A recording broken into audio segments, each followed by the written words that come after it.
How many discounts does USAA Auto Insurance offer? Too many to say here. Multi-vehicle discount, safe driver discount, new vehicle discount, storage discount, legacy. How many discounts will you stack up? Visit USAA.com/auto discounts. Restrictions apply.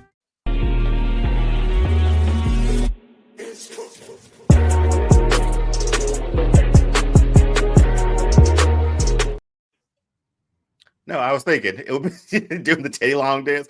If we found out that Teddy Long like had Undertaker's urn, that's how he kept summoning Undertaker for every match. Every heel, here comes Undertaker. The Undertaker. Player. Let's do it that. If that was the case, I would love for that to be a show. Like someone finds Undertaker's urns and just summons him to fight all of the evil that's in the world. I summoned the Undertaker. So anybody who has possession of the urn would have the right or the ability to summon the Undertaker, kind of like what they did with the 24/7. Yeah, he just summoned. That was the rules of the game. Those were the rules of the game. I'm saying, like, oh, why not, huh? Them's the rules. Them's the rules, man. But, ladies and gentlemen, welcome to another edition of the Kayfabe Podcast. We are your hosts. Have no fear because your councilman is here. I am with also the sweetest oos, wrestling with honey, and the people's nightmare has decided to finally join us.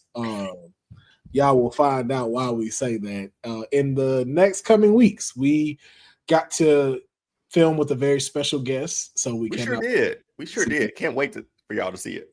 Let me rephrase that. Me and Honey did a tremendous interview with someone that y'all will find out. Wait. We got to redo that sentence again. The greatest tag team on the internet. The councilman and the sweetest oos interviewed someone, yes, that I think y'all are going to enjoy. Deonne could have been here, but for some reason he abandoned us for dragons. I don't. Okay, that's it. It's something that has something to do with before people run with this. Please, Dragon Con. Okay, we're going to get back. We win the guy our badges tonight. Yeah. Again, he abandoned us for some dragons at that we're meeting at a con. But I don't. Again, why are dragons at a con? I don't know. But okay. But we are all here for the live one.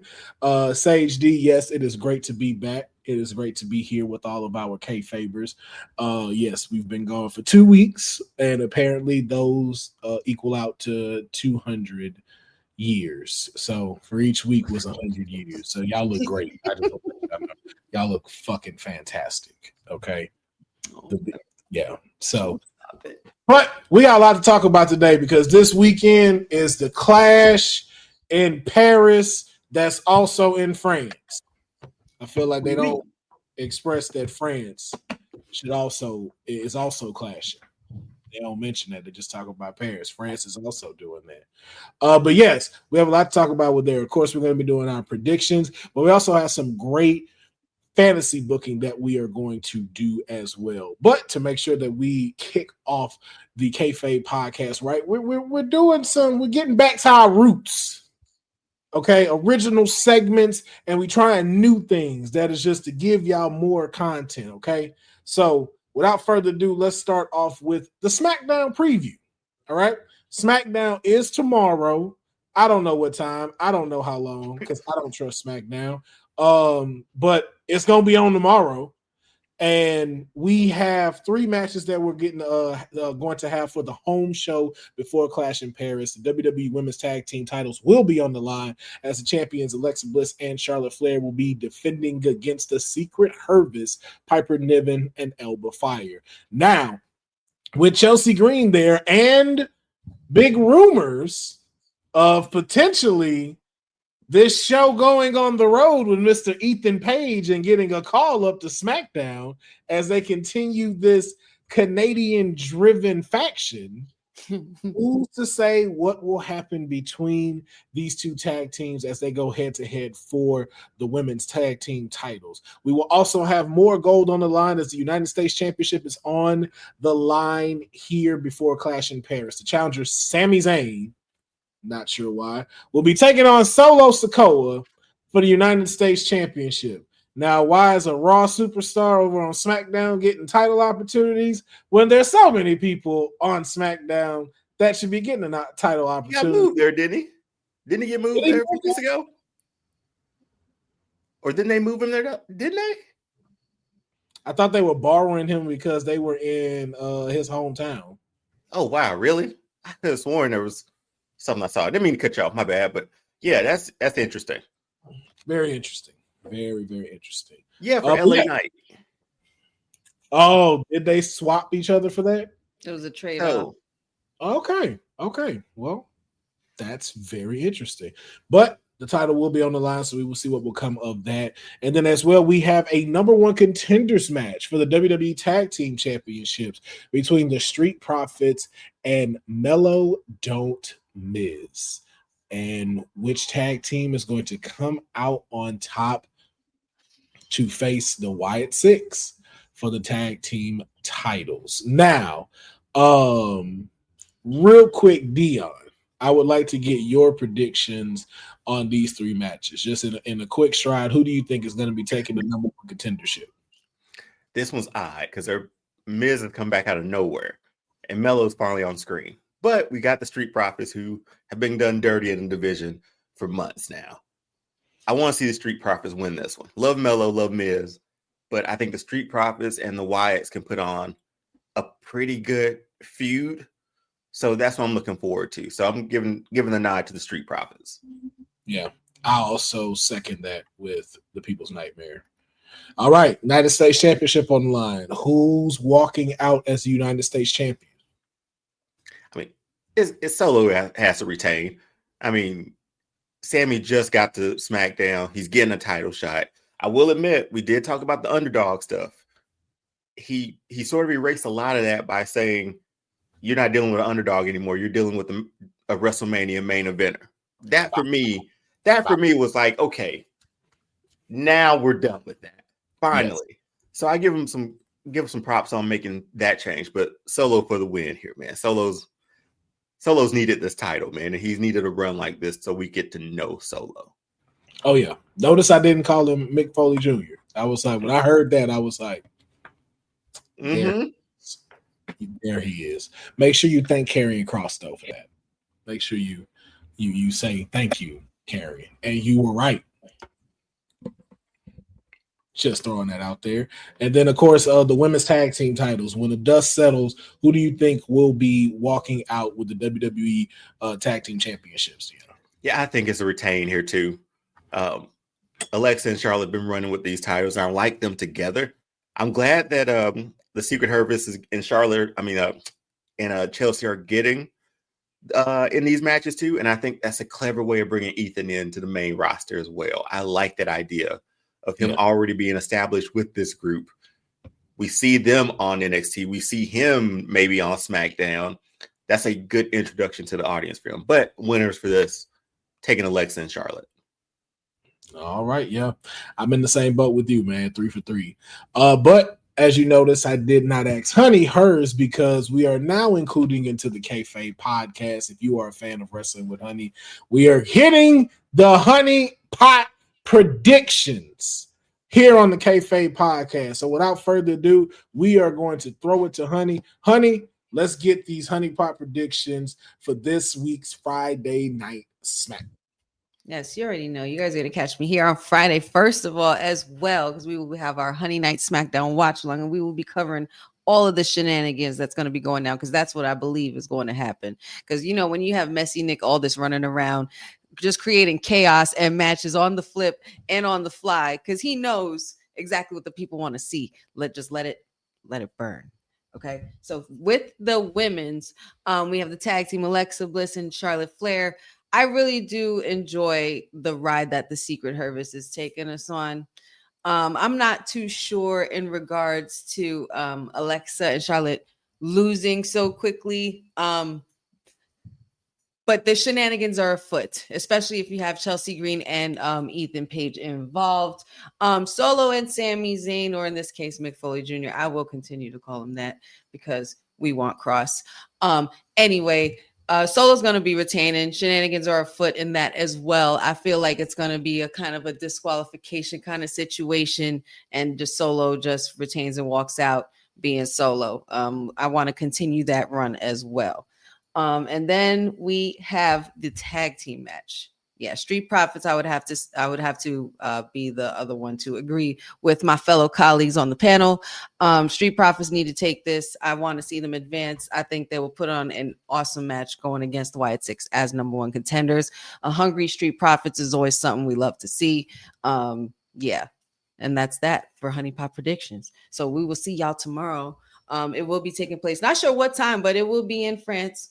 So, they have been messing with my Honey Pot predictions for quite some time when your girl's not really knowing when to do these predictions because they don't usually come up until last minute. But, here we are. Back to you.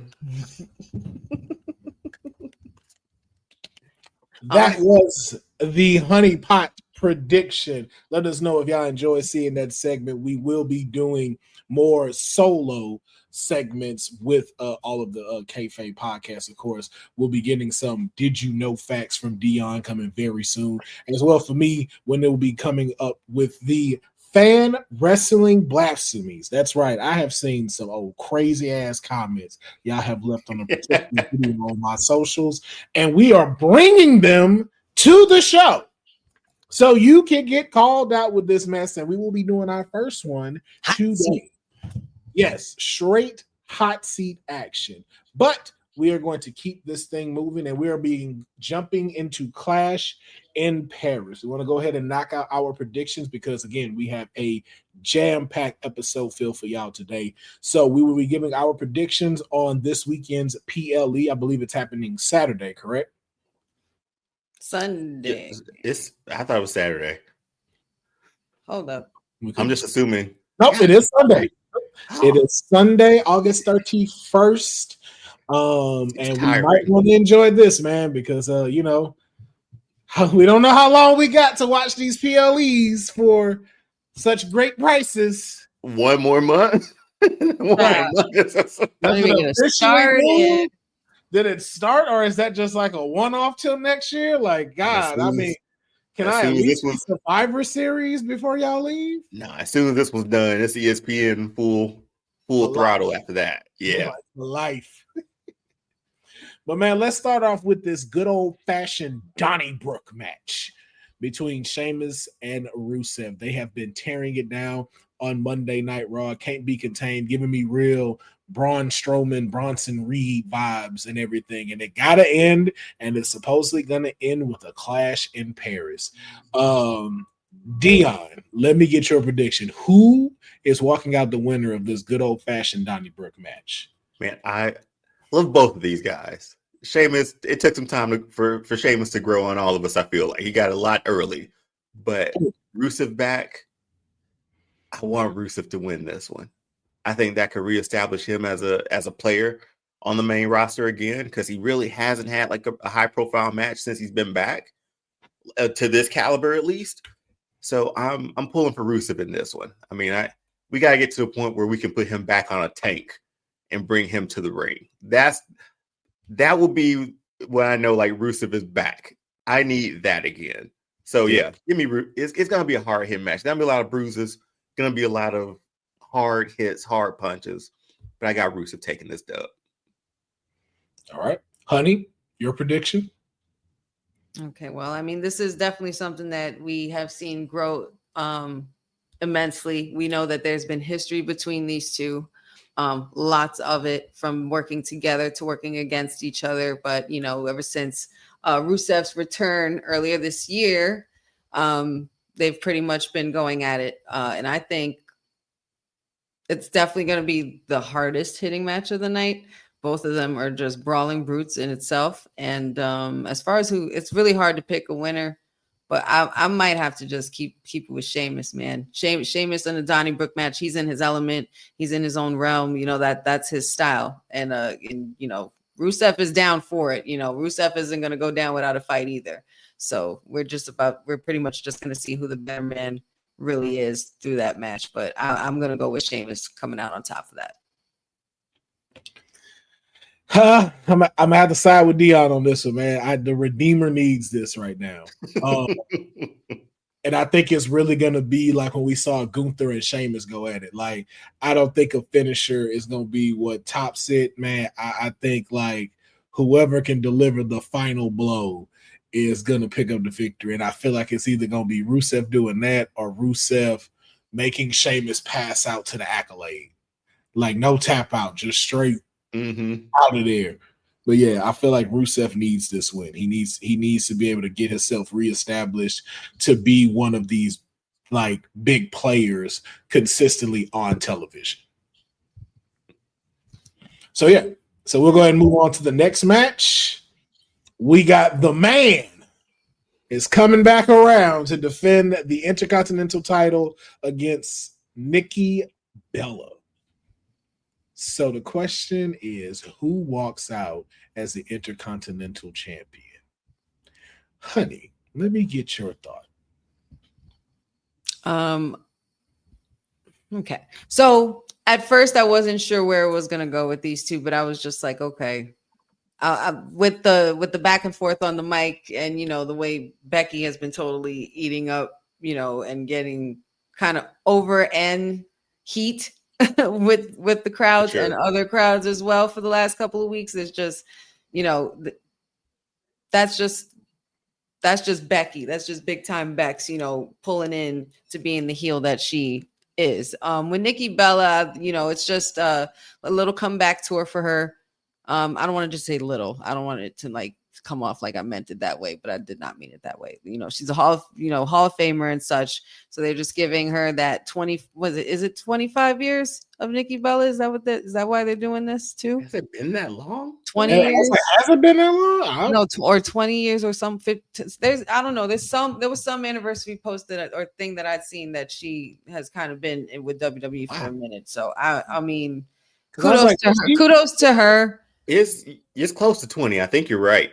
I know it can't be like where John was there way before she got there. Well, no, of course. Yeah, no, I know that. But I'm just like, John just knocking on 25. It's even taken me a minute to understand, what Nikki Bella's position was in WWE when she was hot and why she became a fan favorite and popular in a lot of ways. But in this case, obviously, we know that the greatest horsewoman is going to do what she does, and that is whip ass and take names. And she's going to retain her title. I was trying to help out Nikki Bella any way I could, as best as I could. I didn't want to come off, biased. I mean, it's your prediction. It's biased no matter what. I think it kind of is. Right. So feel free. Just fly like a bird.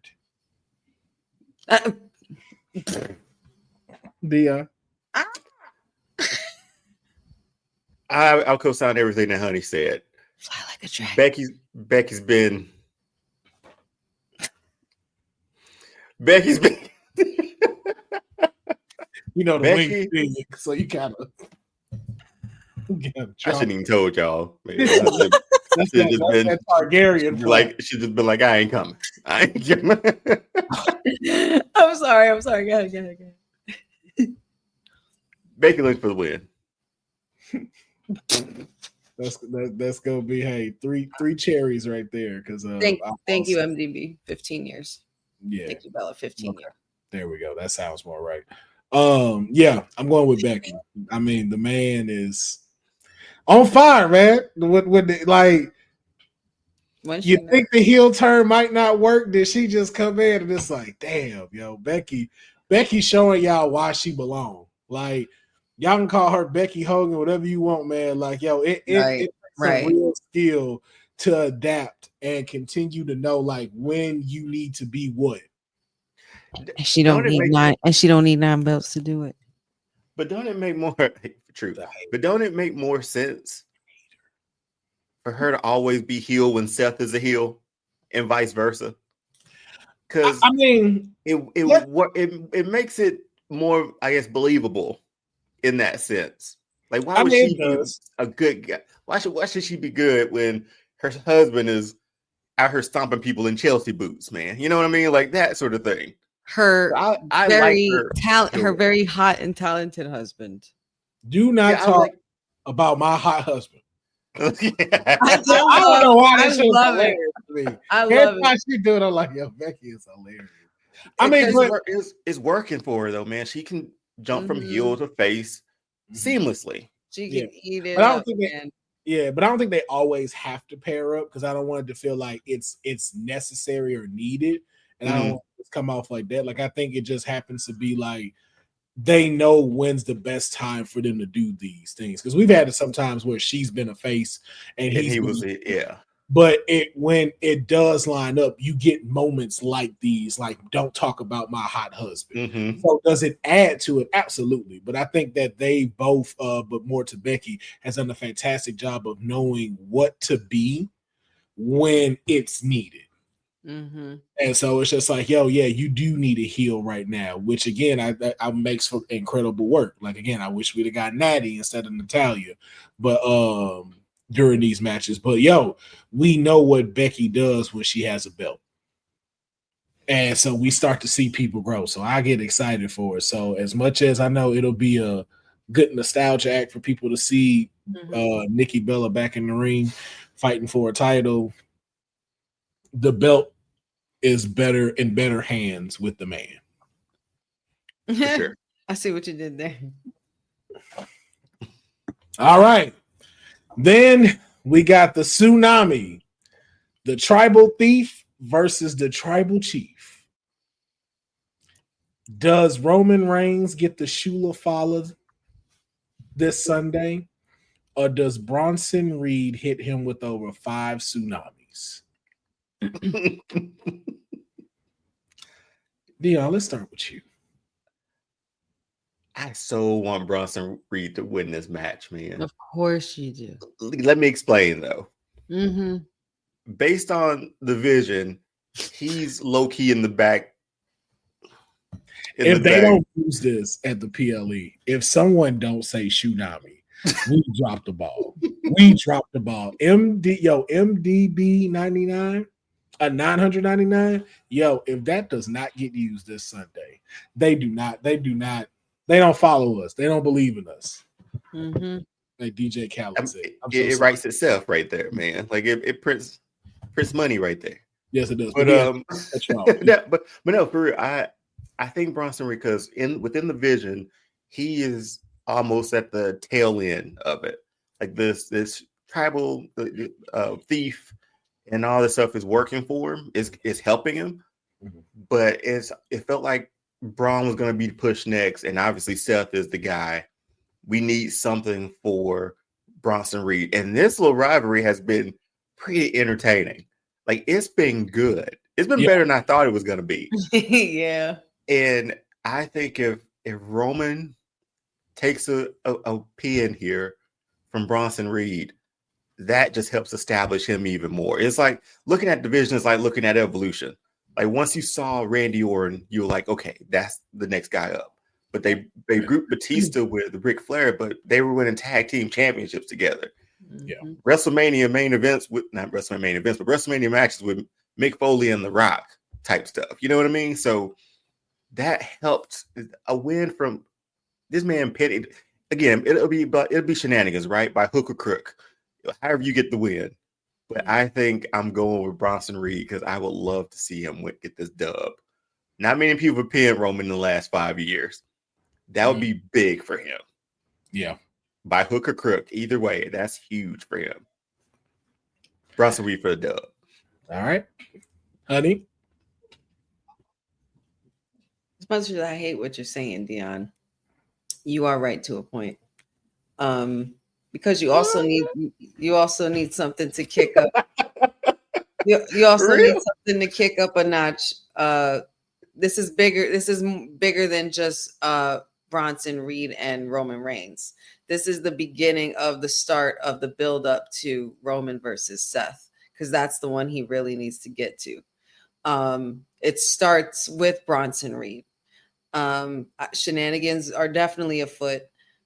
And Seth will make sure he'll do anything in his power to make sure Roman will stay down and stay undefeated. I think that's Seth's goal throughout all of it anyway, for having all the power and having this vision and this new faction, and now Paul Heyman as well. The whole point is to keep those that he has resentment for and lots of history with, QN, CM Punk, and Roman Reigns. It's more so about having that power over them so that way they no longer have control. Seth has all the control, and it begins with this. So I am going to have to also say that Bronson Reed will win this, as much as I hate to go against my tribal chief, but it's not about that. It's not about picking favorites. It's about what the story is going to entail, and that needs to happen.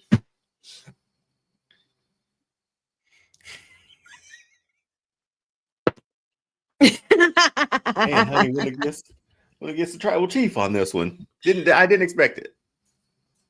Didn't expect Anything can happen on the Kayfabe Podcast. Yo, Ski Mask Honey is hilarious. I think that's great. I love it. I'm here for that. Honey is wild. You should have seen the earlier comments. I'm surprised y'all didn't even see them. They've been going ham early. They were funny too. That one. but you know, I was going with my tribal chief because obviously you guys saw me staring into the camera, but hearing the sensibility that Deonne had in that explanation, it makes sense. Look at us growing up. You're welcome, Deonne. I put you over. There you go. Look at us growing up. Yeah, again, another three diamonds. Yeah. I am in the same boat with them. Bronson Reed needs this. I think it puts him over to where now we can at least have it to where it's here with him and Braun Breaker, and it's not so much of a gap between them. And then just to see, like, you know, what he does next and who he goes after next. So yeah, I'm gonna have to say Bronson Reed as well. I think I do love you, my tribal chief. Right. And I mean, and he couldn't do it without you. So right. There's also that. This is because this is why you are the gift that keeps on giving, sir. Mm-hmm. And now we have the 17 and never seen, the GOAT himself, John Cena, taking on Honey's favorite wrestler, Logan Paul. Honey, you know, we might as well start with you since we know this match you're looking forward to. Who wins between John Cena and Logan Paul? Not Logan Paul. You're saying the GOAT is taking the victory? Absolutely saying the GOAT is taking the victory. Okay. Deonne, your thoughts? I'm just so happy to see John Cena in a smiling picture again, man. Him being back to being John Cena. You know what I mean? I'm not. You know, this just seems right. This just seems so right. I'm not, but I know this is the Cena that's going to whip Logan Paul's ass. Yeah, he already destroyed him on the mic already. So Cena for the win here, man. He should, 9 more dates after this, I guess, or something like that. 10 or 9. 9 more. Dates. Yeah. And like he's got this one. Days. Yeah, there's no way he loses this one. Nobody else has lost to Logan. Like Cody hasn't, Roman didn't. Yeah, I don't see John Cena taking an L here. Yeah, this is all a ruse to lead into the next big thing. Pretty much at WrestlePalooza, right? But yeah, Cena's for the win this one. My bad. Because I know he's gonna show up somehow. You think he's out in Paris? I think he would be. My reason why Logan Paul is going to win this match. Oh my God. That's the reason? Logan Paul is going to win this match. That music going to hit. Logan going to knock out John Cena and pin him for the win. And he is going to milk pinning John Cena. But we already saw him knock out John Cena, recorded twice, by the way. And like we kind of saw them put like hands on each other already with it. But that's why it has to happen like that, because that was such an emphasis. Again, this don't hurt Cena, especially if you have the whole Brock Lesnar factor. That's even more. But you have to have that now come up a little bit with Clash in Paris. Okay. That's just me though. Do we think Logan, out of the people that have beat Cena, Austin Theory, Solo, that he could probably milk this for every drop while he's in wrestling. That Cody he beat Rhodes John is Cena also in beat his John Cena. where he beat John Cena in his retirement year. Mm-hmm.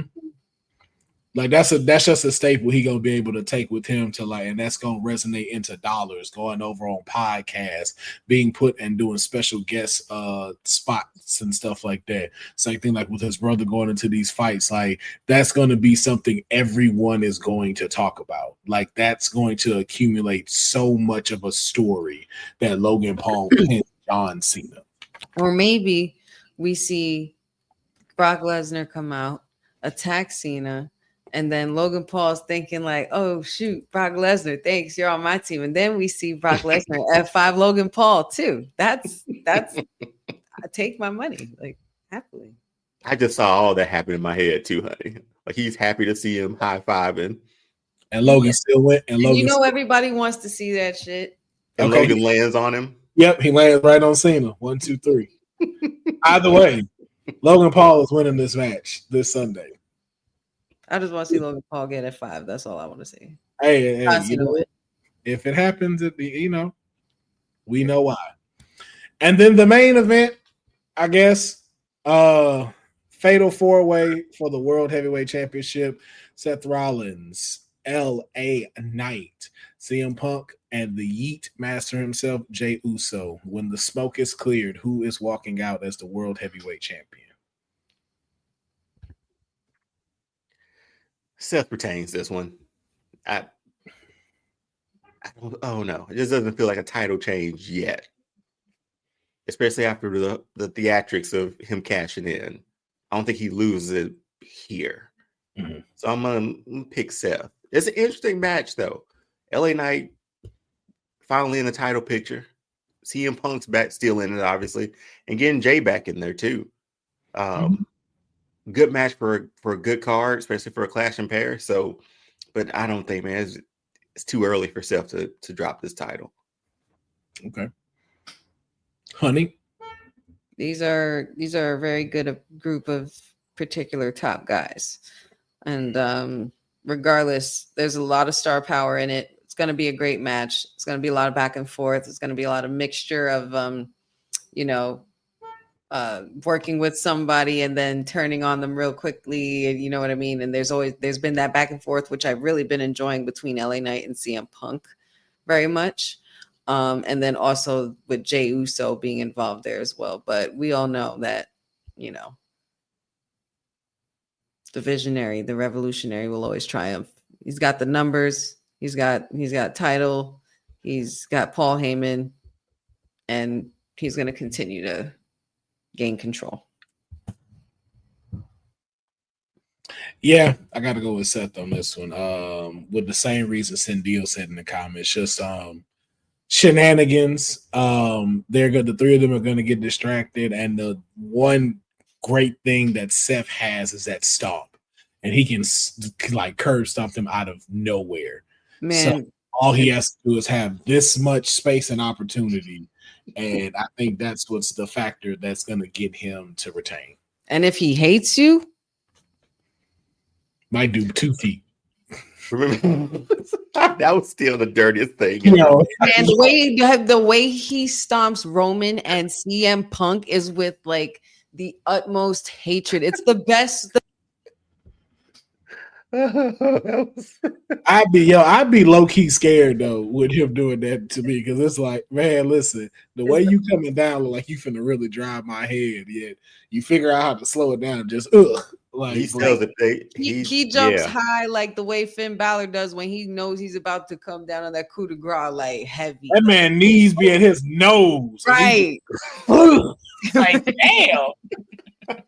Wait, y'all remember when he took the curb stomp away? He was doing that like ripcord knee thing. Mm-hmm. That was a terrible time, man. Didn't he break Cena's nose? Yes, he did. No, he broke Cena's nose off the springboard knee. The springboard knee. The springboard knee. Yes. Yeah, but that ripcord knee, it was a cool move, but it wasn't a finisher like his. It was. Stomp. No, the stomp is great. He can't do a good looking pedigree either, man. His everything else. His pedigrees just be His best one is his stomps, man. he catch Roman in that spear. Those are his best ones. Those his best ones, yeah. Because it calls for how he drops them. So it goes with it. But when it's just regular, it's like nah. It doesn't build it up the way Hunter does. Like, of course, I know he means well with it as a tribute and homage and everything, but the stomp is where it's at for Triple H with that belongs gut with kick. Triple H with that gut kick, man, and you knew it was over. Like once you saw that kick, he kneeled over it. Yeah, because SummerSlam stomp might as well have been heard around the damn world, man. Because the noise in there, man, it was unreal. Yeah. You hear that stomp anywhere. So yeah, Seth Rollins, man. Yeah, Seth Rollins for the win on this one. But we shall see. Clash of Paris is this Sunday. It is starting at 2 p.m. Pacific Standard Time, 11 a.m. Eastern Time, 11 a.m. Pacific Standard Time. So make sure that y'all set y'all clocks a little bit earlier if you want to be able to enjoy Clash in Paris. I believe that the Women's Wrestling Talk YouTube page is going to be having a watch along during this time and a post show for Clash in Paris. So make sure. There you go. So why watch it alone? Come enjoy some of your favorite WWT panelists on the watch along and the post show this Sunday. Now, we are going to continue to keep it rolling, and we are going to move it to one of our new segments that we have. And this is the brainchild of the People's Nightmare. So I'm going to pass the mic and stage to him and let him take it from here. All right, man. Well, you might have to change the graphic slides for me, but I don't think I can over here. But what? What's so funny, honey? Anyway, unnecessary. Always a modification. Well, I'm not behind the scenes on the anyway. Should have stayed at Dragon Con. So unnecessary heel turn. So this is gonna be a new segment. We're gonna just do like unnecessary things, unnecessary face turns, unnecessary factions, you name it, we'll talk through it. But this week we're going to look at 2 heel turns that are pretty unnecessary, and we'll get the most obvious one out of the way to start off, and that would be Stone Cold Steve Austin WrestleMania 17. So reason we're starting off with one of the most obvious ones is because Cena's heel turn reminded me of this. It took me back to this moment where we didn't need it, or really wasn't as necessary as we thought. Take a trip back. WrestleMania 17, Rock Austin, that was probably one of their best matches that they've ever had. Mm-hmm. And towards the end, and 2 baby faces too. It proved throughout that match that you could have a babyface versus babyface match without someone being a heel. But then Stone Cold turned heel, and nobody really wanted it. He said that he was sort of feeling like he was getting stale, but those pops when that glass broke told a different story. Fast forward throughout his heel run, they put him with Triple H. I thought that was kind of dope, the 2-man power trip, but that's when Triple H blew out his quad. So Steve was by himself again, trying to be this heel that nobody wanted. They even changed his music.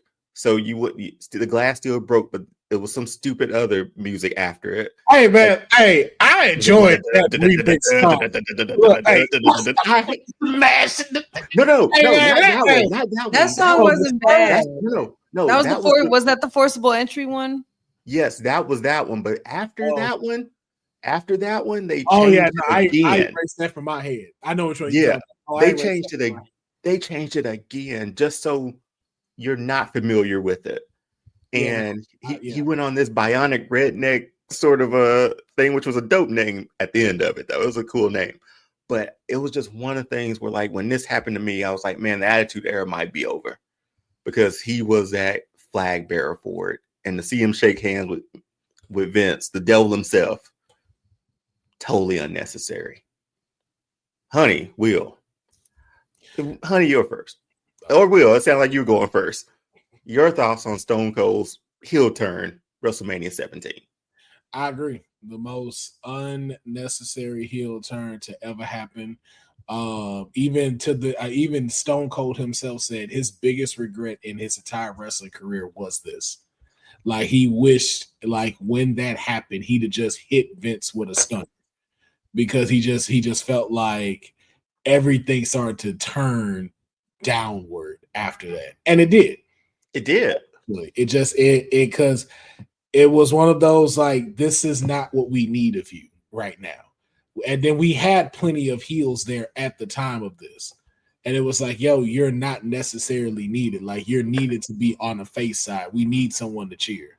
And so it was just like, and then like the engagement that he had with Vince, although there were like some classic sessions in there, it was just kind of like, this isn't the Austin that we were like, yo, this dude could beat up Mike Tyson. Hear me out.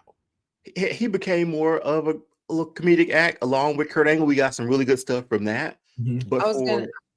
Before his run right here, because The Rock, remember, The Rock the next night he lost again, and he was gone to make Scorpion King, I think. Yes. So your baby, he had no baby face to really go up against.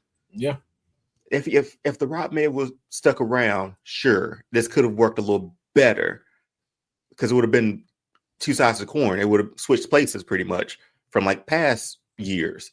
Yeah. But with this, the Triple H 2-man power trip, though, might have had potential before he blew out his quad.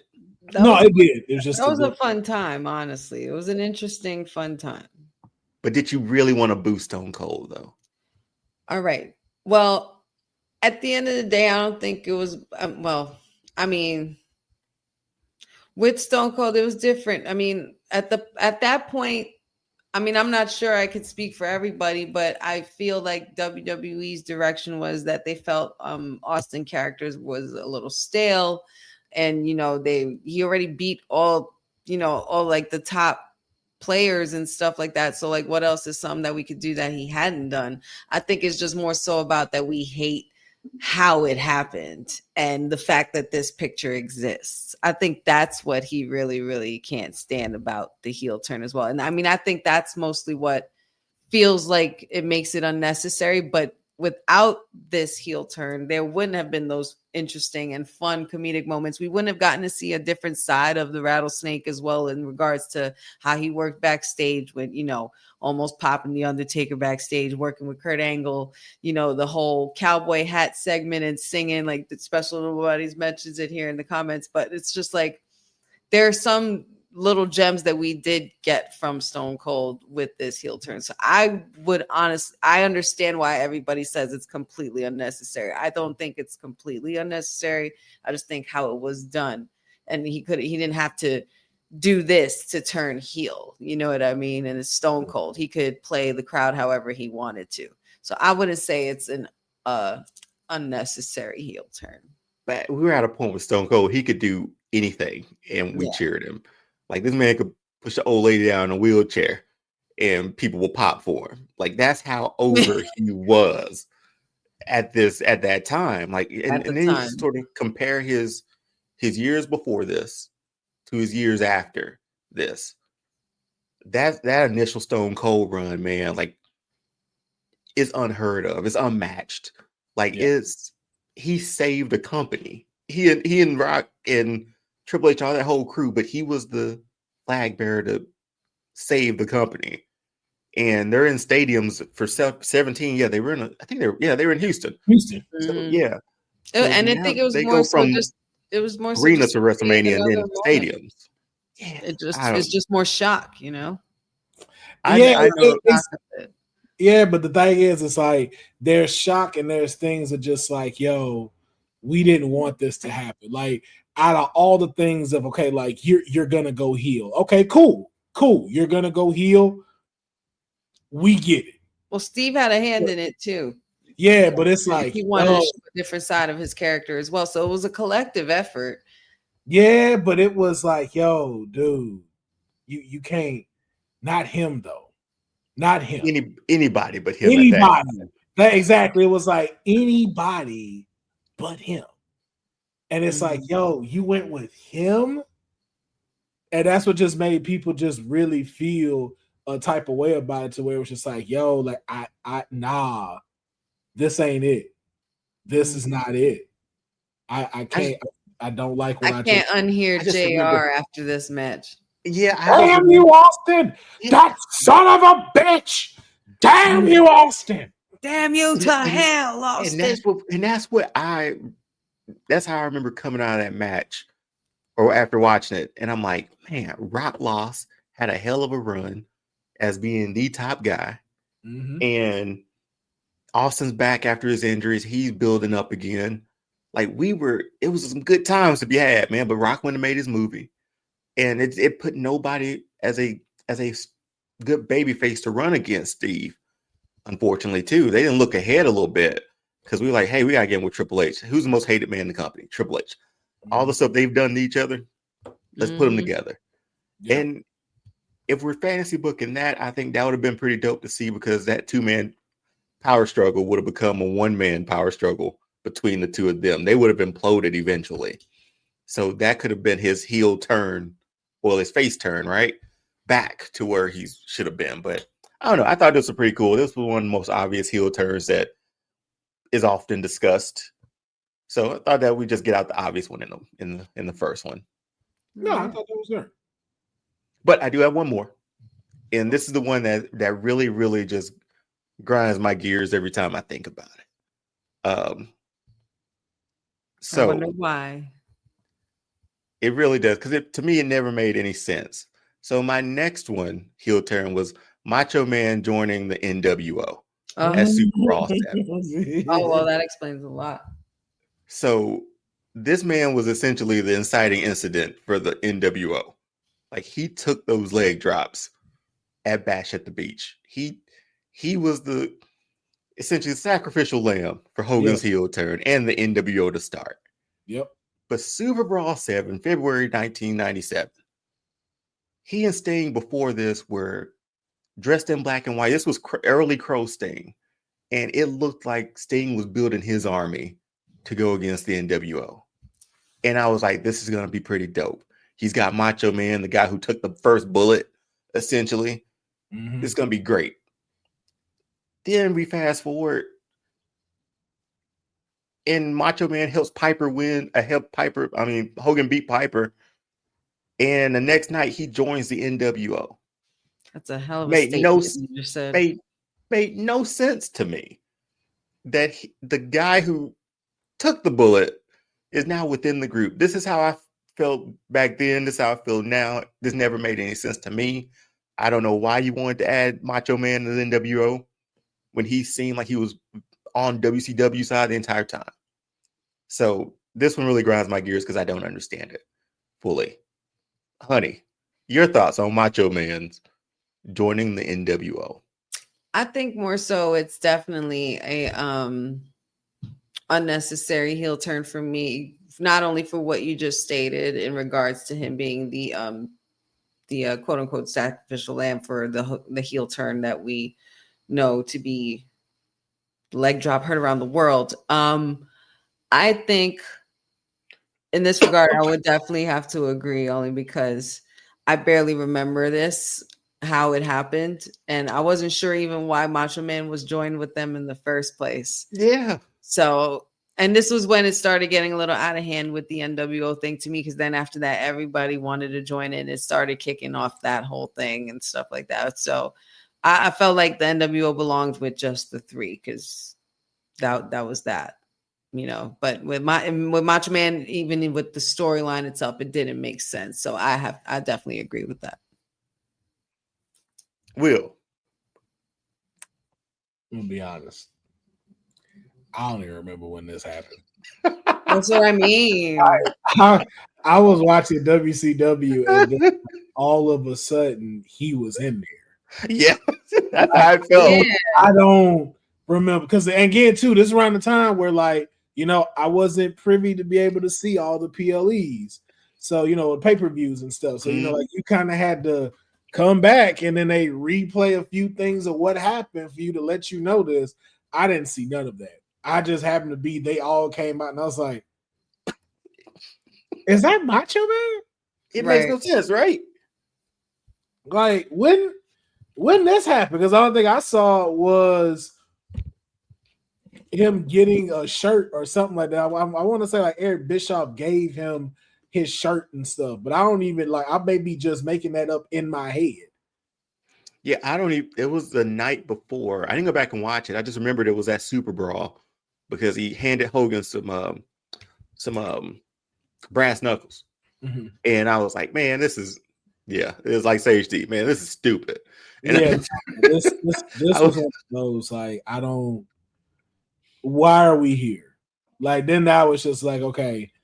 Like he's like to Honey's point, this was the decline. This is where it was like, yo, this stuff really bottoming out, and y'all don't know what to do. Y'all circling right now. Yeah, just to add him after he was the flag bearer essentially for WCW with Sting, with Luger, and now he's just another person in a heel group. Yeah. There was one idea that he was there just to sort of start to tear them apart from within sort of thing. But if that was the case, all the stuff he did exactly because of his beef with his history with Hogan and stuff, right? So I read that and I was like, but that didn't happen though. That's not how I remember it. So Macho Man joined the NWO, another deep cut of the unnecessary heel turns. Will didn't remember it. Will just remembered him showing up with a shirt on the next Monday night or a Monday night. Yeah, and Honey's like, yeah, we're right. That's it. That's all I remember. Yeah, anything if anything that wasn't the mega powers from back when it happened, and when Macho Man and Hogan aligned later on at this time, just didn't look right to me at all. Either way. No. Yeah. Hey, but I will say this, and this was my last unnecessary heel turn. If Macho Man with these glasses and the bandana, somehow he lined up the lightning from the glasses to the bandana. Great. So like, it looks like one whole full piece. Like I don't know how he was in his bag with that. Fashion guru. Hey, one of the greatest, but yeah, I thought that was fun. It's just, I have a few more, so I'll save them for a later date, though. Okay, that's no problem, man. A great segment. I hope everybody enjoyed the unnecessary heel turns. Like I said, we will be adding unnecessary to our unique segments. Like I said, we're getting back more into that rather than just, a lot of like recapping and stuff. We want to get back to the roots of the Kayfabe podcast.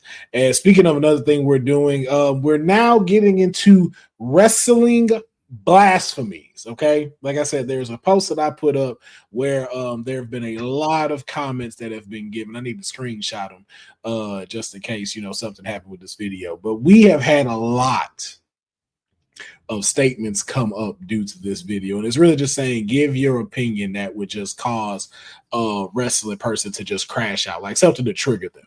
So I decided I will pull some from these comments. Just pull one for today, just because we still got our writers' room that we got to get into. But this one comes from a follower on Instagram called left-handed.1, and his statement was, John Cena's spinning championship belt was the best design, no competition. The best of the best is what we're talking about. The best of the best. There is no other belt. Blasphemy. There is no other belt that tops. It is the belt of all belts, according to left-handed.1. Now, I love the Big Eagle. The Big Eagle is my holy grail of titles, the Attitude Era. That's the one. But boy, I don't know. That spinner belt was dope, man. That sucker was like a big piece of gold, man. I couldn't stand that belt. But not best ever. Not best ever. Definitely not best ever. I enjoyed the belt. Don't get me wrong, but I have to agree with y'all. Best ever is strong. Yeah, man. Like even strong. Top five. Top five. Maybe a conversation. But best ever, like no competition. Like Because you got big gold.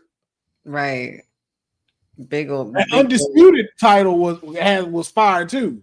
I thought yes. it was too small compared to the undisputed title when they combined the WCW and the title, right? Have you seen the undisputed title like in real life? I haven't. That's why. I promise you, it is way. Okay. It's bigger than you. These comments. It is way like that belt is huge. That Yeah, belt I mean, is huge. Austin Skull title like that. The Rocks that never made it onto live television. Like, we're The just thinking People's belt. The Daniel Bryan's belt. Oh, the hemp belt, bro. The belt The is Planet's hard, Champion belt. I really wish they shit bring that went back. I want to buy hard. that so bad. The hemp belt was awesome. That was so unique. Maybe top 5, but top 5. But to say no competition, like that's the best belt. No, okay. Let's do this real quick. Let's imagine this for a second. Let's take Cena's title. Let's put it on a table right in front of us, and then let's take the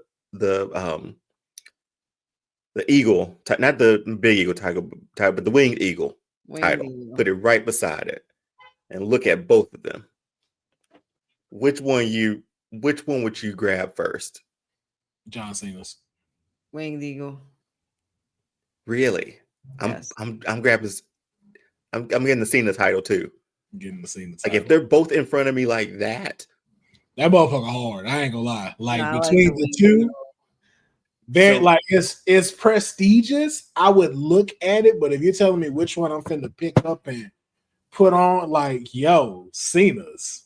And if we're talking about belt design, also you got to include the Intercontinental Championships in there. That's what I'm saying like too. The white ones, like the classic, like the one that Shawn Michaels had. Like, come on now, man. Like, I know a lot of people don't bring them up either, but man, that NXT title, that second round in black and gold, there was black and gold has some good titles. Why did we change from that?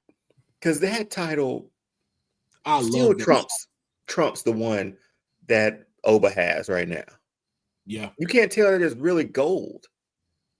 No, it's more platinum now. It reminds me of a UFC title. Yeah. Maybe it's white. Maybe it's white gold. Yeah, something. Oh man, that's oof. Cena, it's up there, man. I don't know about that. No. Stone Cold's belt next to Cena's belt. The Smoking Skull belt is great. This could be like a versus or something, or titles. Right, all titles. Hey, we ought to do that. Because I am all titles. Yeah. I'm thinking like if they're in front of me right now and I look at them both, which one is more appealing to me to look at or pick up? That Cena title. That Cena title fire. That's because it spins. That's why. No, it's not even a spin. It's the design itself. Like the eagle at the top, the way like it's big and it kind of like just say champ like, at the bottom. That's like you feel like a champ when you got that belt on. Like that motherfucker dope. I don't even need it. Like if it didn't spin, it probably get a higher ranking for me if I'm being honest. For me too, honestly. I think that's the one thing I just don't like. Well, didn't they stop it from spinning later on? Yeah, okay. Like Ray's didn't spin when he won it. Neither did Randy. Okay. Yeah. That belt it suited Cena way better, but still, man, it's up there. Was it a necessary title? Yes, of course, for the cause of Cena and everything that, and for how hot it was at the time, and everybody, with the spinner rims or spinner belts, and plates, belt. There you go. There you go.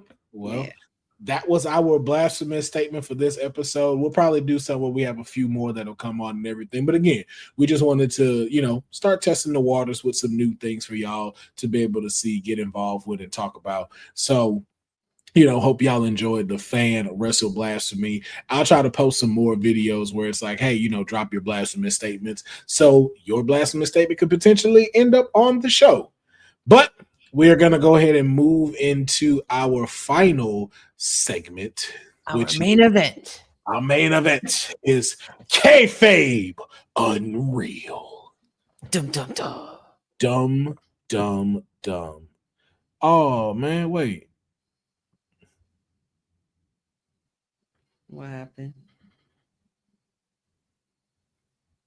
Hold on. I think my cookies arrived. I was like, did they arrive or get canceled? Cookies. Delivering crumble cookies? What are we doing? Hey man, you know. Wait, are they crumble cookies? Crumble cookies are. I want to know what kind of cookies they are. Nah, my cookies did not get delivered. My cookies did not get delivered. Cookies. Yeah, my cookies did not get here. Gonna get some. I do like. Oh no, I do like all these promo shots for Unreal. Yeah, like, these are some really dope. They came out really photos. great. Yeah, really good. Looks gritty. Looks. Yeah. It's Yeah. dope. Looks like it's behind the scenes stuff.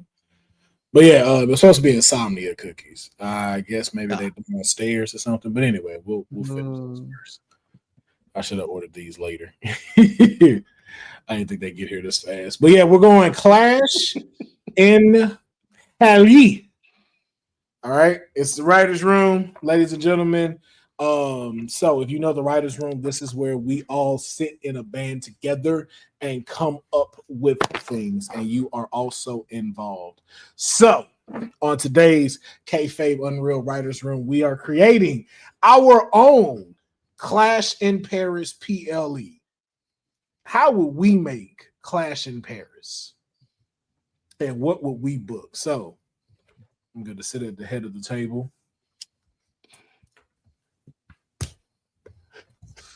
Honey, Let's do it, Chief. thank you for joining me. Thank you for joining me. Clash in Paris. Clash in Paris. We got to book it. With what's currently going on in the WWE, let's get some ideas thrown out there. 5 matches. We need 5 matches. Okay. I sort of thought about like who not deserves a push, but who we would like to push a little more. Okay. Or establish somebody a bit more. Hold on, I'm pulling up notes. I got notes. Gotcha. Of course you do. Honey, I'm prepared, okay? I try to be. Do you have notes? Would you like to go while I look at my notes? Sassy. That's the dragon. That's that dragon fire. My God. That's the dragon in him. That's the dragon fire coming up. You may proceed, sir. But proceed. Okay, well, probably like one of the highest guys on the roster right now is Dirty Dom, and we don't have him on the card for this one. Granted, he just did AAA. Well, we don't have a card yet, so we create one. So that's right. So I want to make a play to put Dirty Dom on this card. Okay, Dirty Dom on the card. I mean, listen, I don't disagree with you. I think anytime you got Dirty Dom, you got a pop. You got people saying something. But okay, with what's going on, you know, who is his opponent? Are we running back the IC title? Well, you know, is it going to be AJ? What are we doing story wise? I'm still putting him with AJ. That story is still okay. Is still hot, and for a match over at Paris for that, I think that will work. Is it time for him to drop the belt? Well, this is how many matches have they had together? They've only had one. That's only just the one? Yeah. Mm-hmm. How's that SummerSlam? Because Dom was injured. That's right. That's right. That's what I was remembering. Yeah, I'll pull that. He's too hot right now, though, man. Damn. Do you want to pull it off of him now? I don't think that would be a good idea. So is this something maybe we should wait on? So we shouldn't have him on the card for this one. No. Okay. Yeah, I don't think so. I'm going to advocate for him anytime, all the time, but I mean, I get it, but the story we're trying to tell with AJ Styles and this IC title along with Dirty Dom, yeah, it has to make sense to build it up a little more. We need a little more build up on that. I agree. Honey, any candidates you want to throw out? I definitely have a candidate I want to throw out there. Somebody who's pretty much after redemption. He's on his current route to that. But I think it was something that should have happened a little bit sooner, but we could definitely have him on the card. I think somebody like LA Knight would be worthy to have a Clash in Paris on one of these 5 matches. Okay. Give me a story then. So with LA Knight, you pretty much having him coming back from, kind of like not getting lost in the wind, and not getting lost on the crowd. But so it was more so just getting back into that picture of being a top guy. I kind of want to like make it into something bigger for him. I kind of would just have, I kind of want to keep having him going for that chase. We always like our superstars with a good chase. Would it be would y'all be opposed to having him trying to go at Cody and shooting his shot for the WWE title? Mm-hmm. So we're bringing him back to SmackDown? I guess so. Yeah, I think his best shot is Raw. I think that title, like see him with Seth. I agree, especially for Cody to lose it right after SummerSlam seems like then what was the point of taking it off of John? I guess I was more so thinking like if LA Knight didn't move to Raw beforehand, you know what I mean? Like if it was something that happened sooner, but I remember we in the storyline. We're in what's going on now. So if that's the case, then I'm just giving 1-on-1 for LA Knight and Seth Rollins, honestly, instead of the whole 4 guys in one match. I mean, he did pin him at Saturday night's main event. And he's got a lot of good momentum right now to the point where it's like, yo, hello, how do we forget about this guy? And you got Seth who's on top. He's the top heel right now. He's got the faction. He's got the numbers game on his side. You could create a really good story building LA Knight's journey to possibly obtaining the big one from Seth Rollins in the long run. Okay.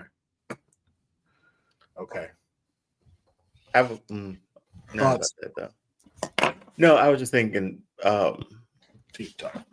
that's fine. If any title was to change hands, honey, and I hope I'm not pivoting too much from your LA Knight and Seth Rollins.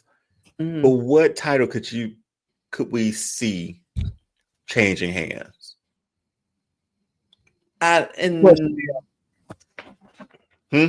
Good question. Also, shout out to Insomniac Cookies. If there was another title that could change hands in Clash in Paris. Yeah.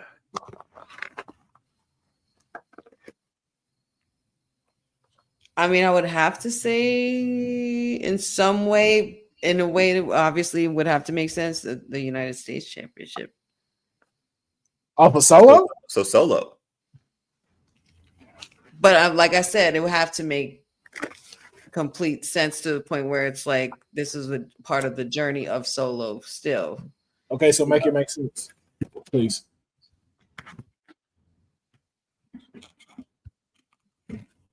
Has LA Knight didn't he beat Solo? He's held that title before. I feel like I don't want to drop him down, not drop him down to mid card title, but you're right. We got him in the world heavyweight range. I would hate to have them again, and that's running something back that we've seen already this year. I kind of don't want to stray away from giving LA Knight that rocket, you know what I mean? Or getting him towards the chasing of it. Okay, so I think we back to the question that Deonne proposed was, which titles could we see changing hand in Clash in Paris? And even think back to SummerSlam, which ones changed hands? Mm-hmm. Women's tag team titles? That just changed at SummerSlam. Oh, no, they just changed. I mean, we haven't seen the women's U.S. title in a very long time. Well, I think somebody proposed that earlier, which was Boza. Boza suggested that in Paris, the United States Championship, Julia versus Mia Yim.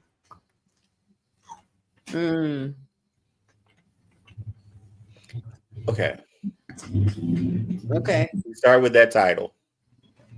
I'm running it back with Chelsea because she's got momentum with her Secret Service, and she's got Ethan Page now too. So you could strap both of them up, make the United States title something else with Canada, with the Canadian strap, or she goes right back to her gimmick of like, what was it? Like her United States sort of act that she did before this. But if we want to do something fresh, she could jump back in with the stuff with Ethan and change the strap that way. I think she gets more eyeballs on it because that title gets to NXT too. I would have to agree with that. I agree, but my only gripe with that is we're putting money behind Julia and taking the strap off of her for that when we already have a strong case with Chelsea. Like Chelsea's doing good without the belt. Like she doesn't need it anymore. That's always something that could move over for a later date. That's something I don't want to jump the trigger with by adding a championship to it.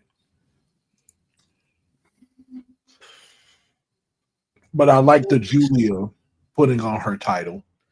When is the last time she defended on a PLE? It's been a minute. I don't think she ever has, actually. No, she just won it off of PLE, off of Zelina. Mm-hmm. And then Zelina got her rematch later on. Well, let's get her on the card then. That's the title that's been absent for too long. I agree. And who we putting her up against? Mia Michin. Has she been climbing up the ranks here for that? She's been poking at her backstage and popping up on her, looking for a title shot. So, it's like an avoidance kind of thing going on. Who else is on SmackDown who could give a good run? Like if we were starting a feud with this title match too, where can we see like a month or so to get us to our next stop with Julia? Who's on that card? You group her with Jade, but Jade just lost a world title champion. You don't want her jumping down like that. Man. Yeah, you have girls like Kayfabe, you have. We also have Candice LeRae. Oh, you have Nikki Cross as well. We gotta reward her for that bump she took. Like, even if she doesn't win this match. Ooh, Candice LeRae. I'm kind of on board with that as a candidate for Julia. Yeah. And then you also have Wyatt Six is on Fridays. You got Nikki Cross poking around in the back too. Do you give Zelina her shot back? Another shot? Make her 2-time? Well, I haven't gone over the winner yet. I haven't thought about the winner. So the thing is, do we want to see that ran back on a PLE? Ooh, good one, MDV.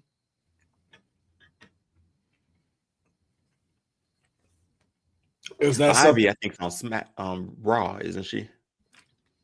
She's currently on Raw. The only one I could see something where this is PLE worthy, if we're gonna do the United States title, is possibly her versus Nia Jax. That's the only other person. Nia Jax is in that floating stage right now to where this wouldn't hurt her. And the instant like championship match makes sense. So it makes it for big. Her. Yeah. Oh. No, I'm looking at this roster. I think that's one that's gonna maybe sell a bit better than Candice LeRae. Yeah. And then Nia is pretty established. Nia takes the title, and then out at the end while she's celebrating, Lash in Paris. So if we're putting money behind Julia, we're gonna let her take this loss already.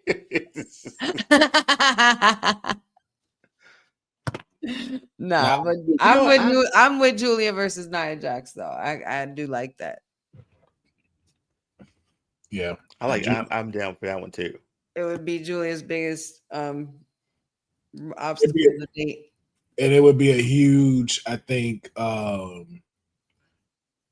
it would set a good precedence for the United States Championship. And then especially with Kiana James with her, you give her enough to be able to start cutting promos for her. So again, that way, like Julia don't necessarily always have to speak.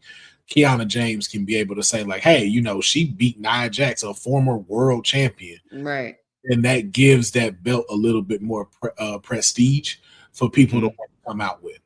Mm-hmm. So that's for sure. So how are we feeling about that? All of that then? I like writing that one down. Yeah. Because again, like we kind of want to get that women's United States title. Chelsea did a great job adding prestige to that, or making that title mean a lot. Her gimmick behind it, her act behind it was great. Mm-hmm. But now that title just seems to be floating. We need to remind people that Julia has it and that she can go to. Yeah. I agree. Same. To come up with Stephanie too, to come up to the main roster at the same time too. We need to, if that's going to be something in the long run for those two to sort of hook up again somewhere down the line, we got to keep Julia on this trajectory too. Yeah. I agree 100%. So we'll go ahead and add that as a potential match on the card. So we have one that's 4.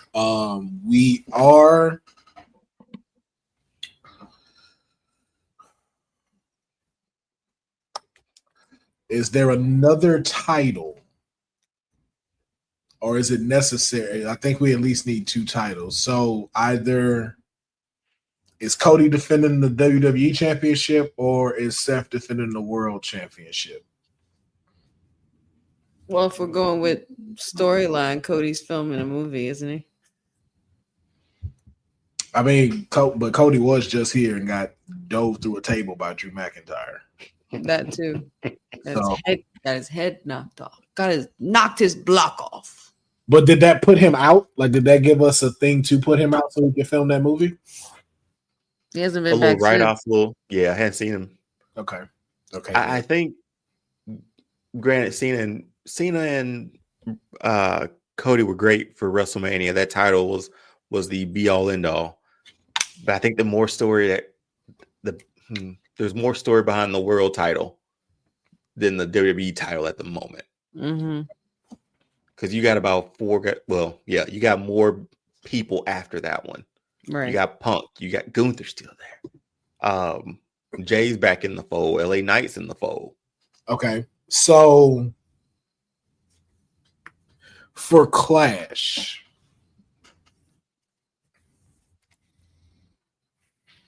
do we do a one-off? Do we include different people? Because I like the LA Knight idea, but we got that on Monday Night Raw. Even though it didn't end the way it needed to, we still got that on Monday Night Raw. And there's nothing that has been done on LA Knight's point to put him at the edge above everybody that y'all named. Okay. But we do have to have some kind of return on investment, some kind of, cause and effect of Seth Rollins, with the whole fake knee injury. So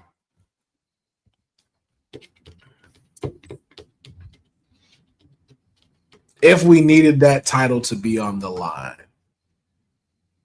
throw me a stipulation match that we haven't seen in a while that we could sell for Clash in Paris. Yeah. Well, we started off the year with a cage match on Netflix, right? With Seth in that. Seth and Punk were in that. Elimination Chamber is its own thing. Hell in a Cell is its own thing, at least recently, at least. I don't think anything warrants a Hell in a Cell at this point. No, not yet. Unless Punk and Seth could always be that. But we still got Survivor Series down the road too. Is there anything? Let's say with thought. Is there anything Paris specific we can make it? Because we just had a street fight and everything else at WrestleMania with John and Cody. We had a cage match with Yeah, and they did a TLC match already for SummerSlam, so maybe stipulation may not be the best way to go. Do we make it a singles match? Do we go fatal 4-way like they've suggested, or is there something that we can do, or are we could be just overthinking it? That would make this want to be a card to want to come see. Because we know this is kind of like, this isn't our big one right here, but we want to be able to make a memory in Paris.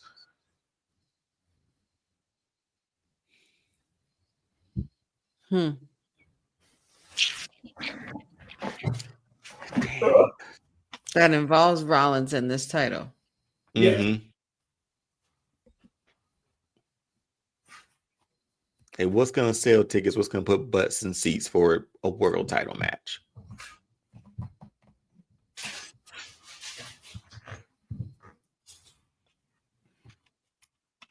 Oh, I mean, did the assistant drop off y'all dinner? Dare I say, what is it? Did the assistant drop off y'all dinner for the meeting? No, I saw my phone and said it was on the way. Oh, okay. I didn't get my notification yet. Jey Uso, Okay. Seth Rollins. There's some history there. Obviously, we got the Roman connection too. A loss obviously hasn't hurt Jay before. If he had to take one, but I think a lot of shenanigans would be done with Braun and Bronson. And we just had their match too at SummerSlam, so that still is sort of there. And there's there's also a lot of history with Jay and Braun Breaker. You know, with the IC title and stuff. So I do a one-on-one match with Jay and Seth. Jay's over with the crowd. That crowd's gonna be yeeting all night. They're gonna run the music back. Seth Rollins, they're gonna be singing his song. Like the champion and the most over guy on the card for your main event. So we exchanged the LA Knight for Jey Uso instead for the main. Yeah. I mean, that's the only one like right now with history kind of works. Yeah. Yeah, because people did want that run back out of the two. And Paris loves Jey Uso. Because remember, Backlash in Paris was in Lyon, France, and they went absolutely That's my favorite clip. shit for his entrance. I still watch that entrance and get goosebumps, bro. It was loud in there, and it looked like the fireflies were moving, the walls were moving. Now that you bring this up, though, HD, what do you think of a tables match between LA Knight and CM Punk? Being that they've been knocking each other into tables lately, then then we got something there. Yeah. That way they still managed to be on the card as well. We're not taking away from them. I think that's something that can go up here. Okay.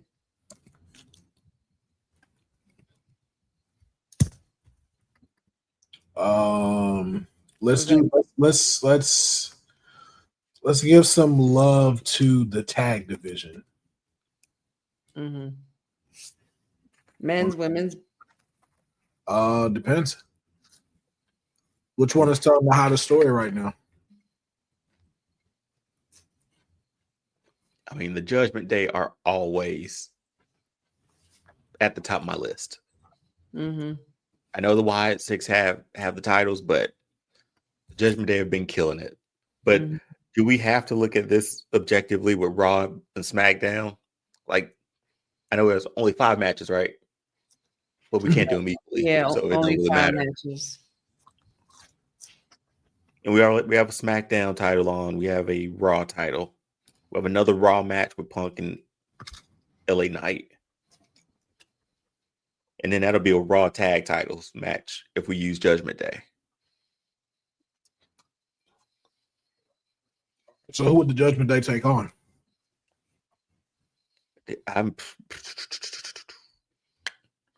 Who can we put with Penta? So we got something there. You'd have to take Judgment Day out of this one because with him having to deal with the New Day and Grayson Waller, that's a potential for 6-man. But who would Penta team up with?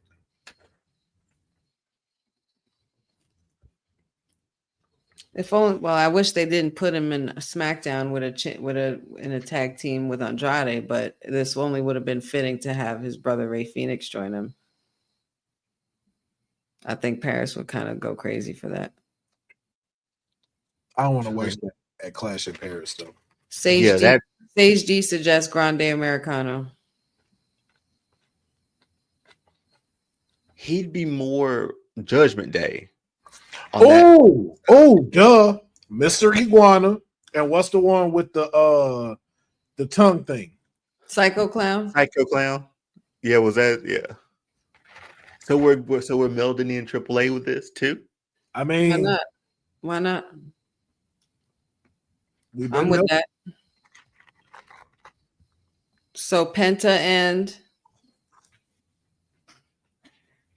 wait. So we're doing this. Not for the titles. It's just a 6-man, like not 6-man, but 3 versus 3 versus 3. Yeah, 6-man. It's a 6-man tag. God, it's late. Sorry. Wait. Okay. No titles, huh? No titles. Just a fun match. We need a fun match. So we got. You're saying Judgment Day? New Day. Oh, excuse me, New Day. New Day, Grayson Waller versus Penta, Mr. Iguano, and Psycho Clown. I actually would like that. I feel like Paris would enjoy the little bit of Iguana segments. Hell yeah. And how Xavier Woods would react to him. And who doesn't love Penta? Imagine you have Penta, Mr. Iguana, and Psycho Clown all doing the walk. Okay, I'm sold. That's 4 matches. I just like an entertaining time, man. That's all you can. I'm here. I'm sure the wrestling is great, but I like the entertainment. Can I ask? You went mute. Can I ask y'all something? Are y'all supposed to have a Joe Hendry on this card? In what capacity? If we're at 5, Wait, are we at 5? Did I write that? Yeah, I wrote that right way. I don't know if it's like another one-off, but I feel like it would be something fun. But I know we have the fun match already with what we just did, though. But I was just asking generally, like, would anybody be opposed to just having Joe Hendry appear? Again, it's just you making it make sense. I'm not opposed to it. I just need you to make it make sense for this card. Nah, maybe not. Maybe not, because I'm looking at what we wrote down, like the matches we're talking about. Yeah, I like maybe not for this PLE. I like that you'll spitball it though. It's like I thought I'd do. No, I had that foot. Just threw it out. Yeah, I was just throwing it out there. Yeah. We're still talking about butts and seats for this thing, right? I think the women's world title should be on the line. I agree, but you're not going to agree with who I'm putting in there. You don't know what I'm going to agree with. Our current champion is vacant. Obviously, do we want to crown a new champion here? Make me the story. Who are you crowning, Deonne? I don't think I crown this person as champion yet, but she has to be in this match. And we can make it a because how many the tag team match is the only other match where we have multiple. Yep. Everything else is singles. So we can low key get away with maybe a stipulation behind this, but Rhea's got to be on this poster.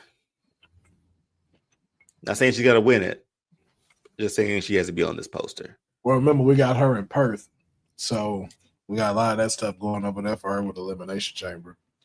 How far is that away from? I think that's next month. God, was that quick? Damn. We'll be in Perth very soon. Well, that's your multi-person match for that title then, right? I mean, there's a lot of women on that roster. Like Stephanie. I know, but I'm just saying, like, if Elimination Chamber is in Perth, one of those titles gonna be on the line, either world title, women's world title, or the WWE Championship. What about the woman who won that chamber? Bianca? Well, Bianca's hurt, so we can't use her. And that's a tough match to defend in Perth. 1, 2, 3, 4, 5, 6 women. I'm gonna say Stephanie Vaquer, Io Sky, Nikki Bella,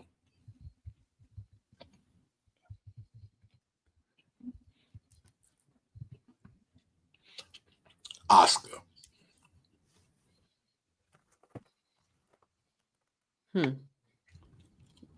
No Bailey. They got Bailey off camera right now. I thought about live, but I feel like it's too soon. I was Okay. gonna say, she hasn't really been off camera because she's had a couple of her segments and stuff with her vignettes. I think whatever we do with Bailey or whatever they turn her into, I think that happens after Clash in Paris. I think that's a pretty big build for the OG horsewomen. Yeah. I'm trying to think of somebody to sub for Nikki Bella. I mean, you got Stephanie. Because who did you say? Who were your four? No. If it's Stephanie, Io, Nikki Bella, we need somebody more at Nikki Bella's speed. Asuka couldn't be in there because Asuka, like all three of them gonna like lap circles around her. For shits and giggles, do you have Roxanne compete? Well, I was thinking about her because even though they've had tag team titles, they still had solo matches. There's no reason why they couldn't do that. I would more lean into Raquel, honestly. As much as that's mine and I enjoy it, like I would lean into Raquel getting it. Okay. B-Fab is on SmackDown, MD. And so it's Tiffany. Yeah, that would be my audible, I guess, because you could put Raquel in there and that'd be great. So Raquel and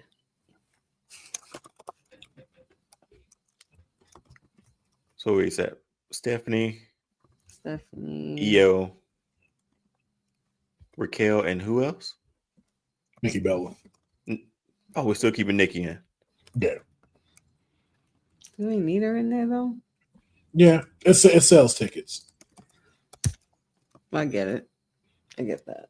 Yeah, it sells tickets, and it's one of those where it's not just giving her a solo one that everybody is expecting her to get. It's like, okay, now she got to compete with other women.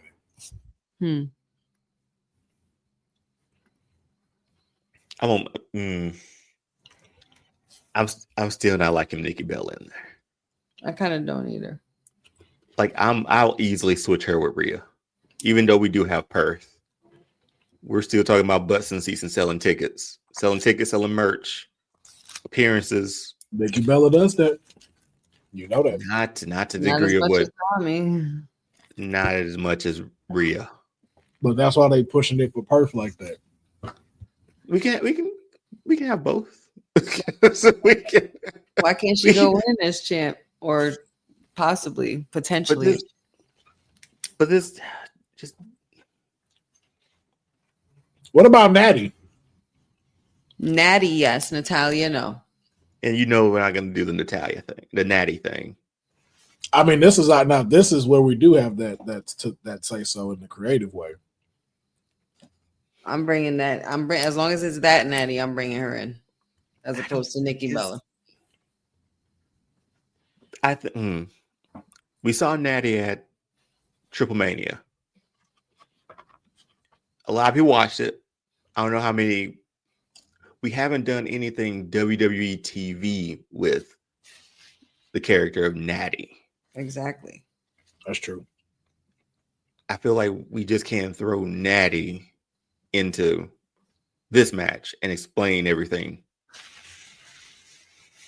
I mean, it's something that can be what she's been doing. We can explain it in a vignette, but I think that build on like a raw of her just destroying people. Yeah. I think Corey can break that down in commentary, though, to your point. And then where we start doing vignettes like the following day on Raw. Because it's not like it's fully new coming out the scene. So it's just like, he can mention like, if you saw AAA, you've seen this new side of Natty. Like you can hear that conversation being had during this Fatal 4-Way, especially when she getting spotlighted. I don't know. Honey, what do you think? This new, Natty, or we're putting Rhea on this poster. Natty or Rhea, if I'm choosing one of them. Yeah, I don't mean to put you on the spot like that, but no, you're good.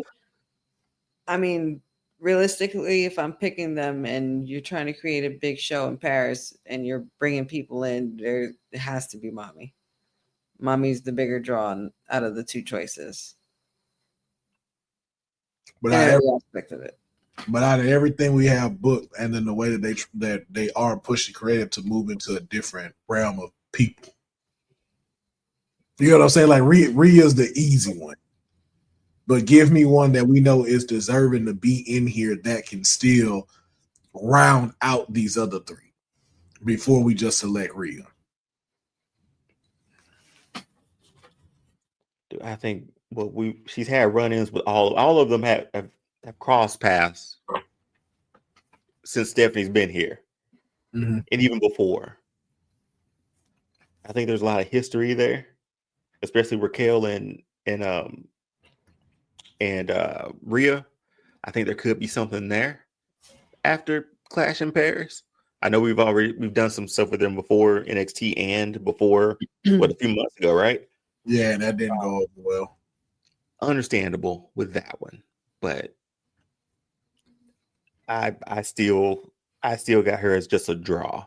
The only other I'm putting in there would be if there's any other name and you're not going with the easy one, going with the one who just came back, Asuka.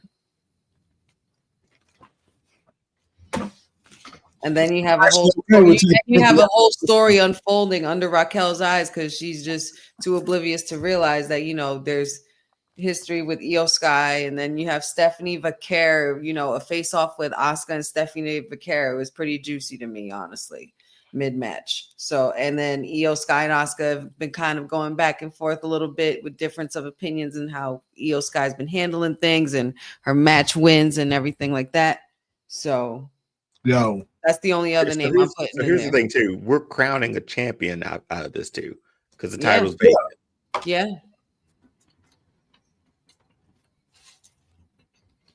Yeah. If I'm taking out Nikki Bella and I have a choice of Rhea or Natty, and then there's a different one besides Rhea to choose from, it would have to be Asuka for me. Man, Asuka, Io, Stephanie, and Raquel in a match for that's nasty. That's nasty work right there. But what if, because you're going to say the same thing. If I say, you're going to say the exact same thing back to me. So I guess I'm going to be like, we got that. We could do something similar to that, like that for Elimination Chamber. And you'll still sort of get that.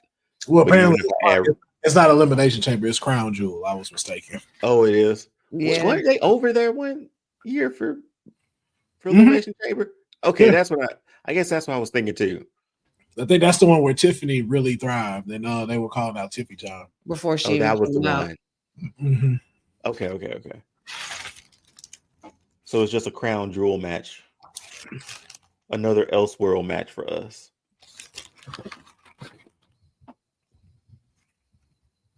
But yeah, Mommy can get her shot of the title there. Happily. Which is home. It's home for. She did win the last time they were there. Mhm. Good match with Nia that night too. Ah, damn it. Oh, wait, not Sindhu. We know she's not up there yet for that. I don't know, man. I got my final. I'll concede if that's it. Yeah. So Stephanie, Io, Raquel, and Nikki Bella. No, I mean Asuka. Raquel, Io, Stephanie, and Asuka. Yeah. I'm looking at the card as a whole, and that seems like a pretty solid clash in Paris. Like I would go out of my way to try to get a ticket to go see this. Yeah. Like I would watch this. Like this, I'd be excited for this. And I'm putting Julia Nia Jax first. Facts. Hold on, I'll share the screen of what we have. That fatal 4-way has to be match of the night. We have to put that in a good position somewhere middle towards end where it's like, oh shit, we got to follow that. So this is the setting that I had. Oh, you made it. Okay. Does it necessarily mean this is the order of the way everything's gonna go? I mean, if y'all want to, or we can switch it around. It's up to y'all. I mean, I'm always down for a women's world title match being the main. I think you need that one as the main because you're crowning a vacant title. Yeah. Exactly. Yeah. I think this is, yeah. This seems solid. This is a solid order, too.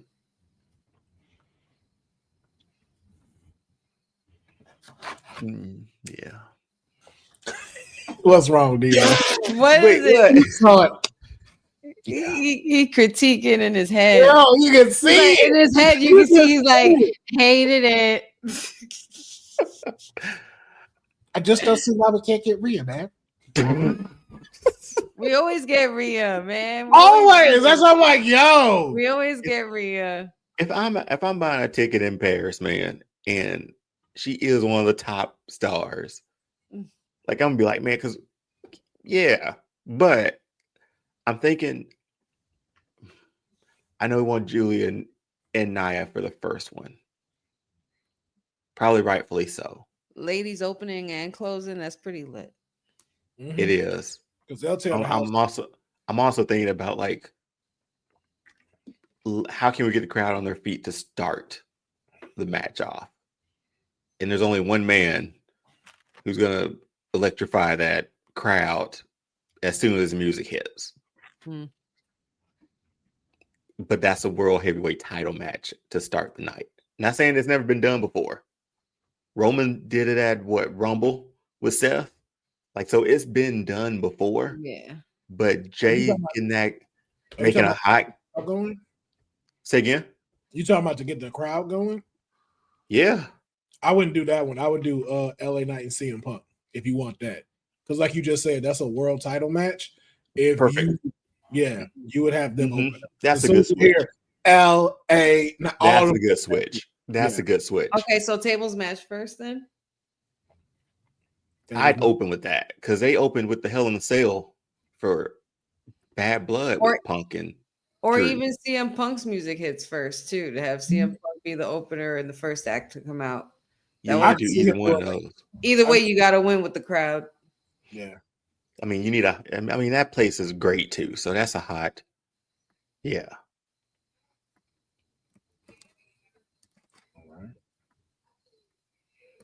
Then you got Julia Nia Jax, and you got the fun match with, the AAA combined with, New Day and Grayson Waller.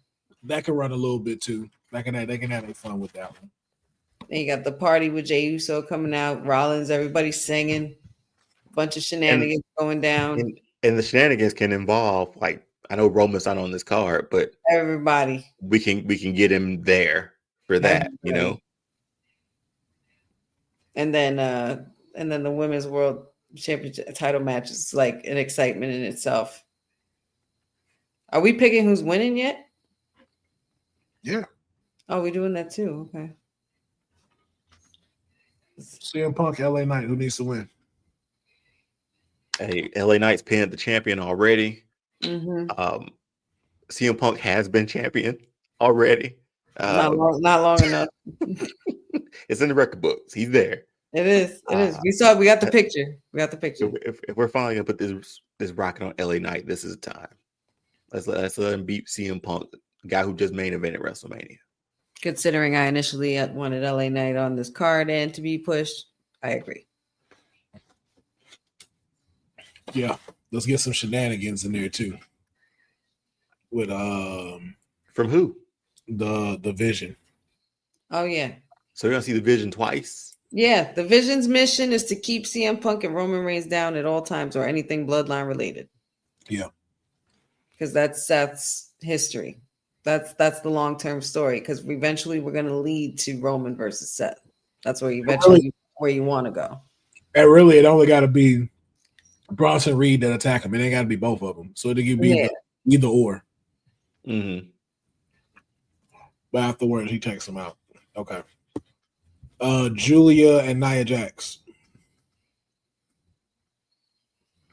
It's a retain for Julia. A good title defense on a PLE. That's my vote. I agree. Yes.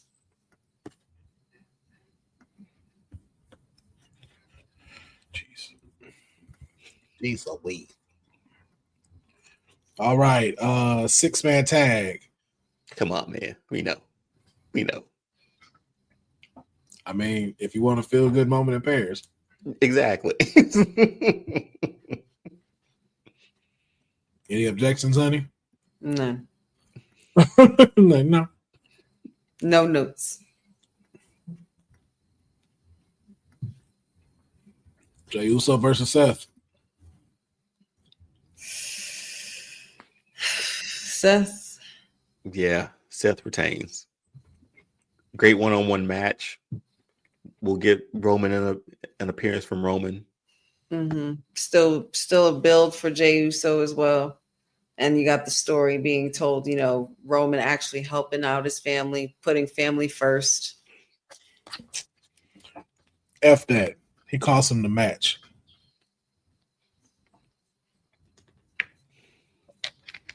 After all that, I don't think we're. No. Joseph Superman punch. Seth accidentally punches Jay. Accidentally. Yeah. Seth comes face stomp, gets the win. No heat between the two though, right? Yeah, I don't want there to be beef in the family. No heat. We're at a new space with Roman and Jay. Like they have a different understanding of each other. But I do agree with how that happens. I like that better than our typical sort of run-ins, hoodies, all that stuff, right? Mm-hmm.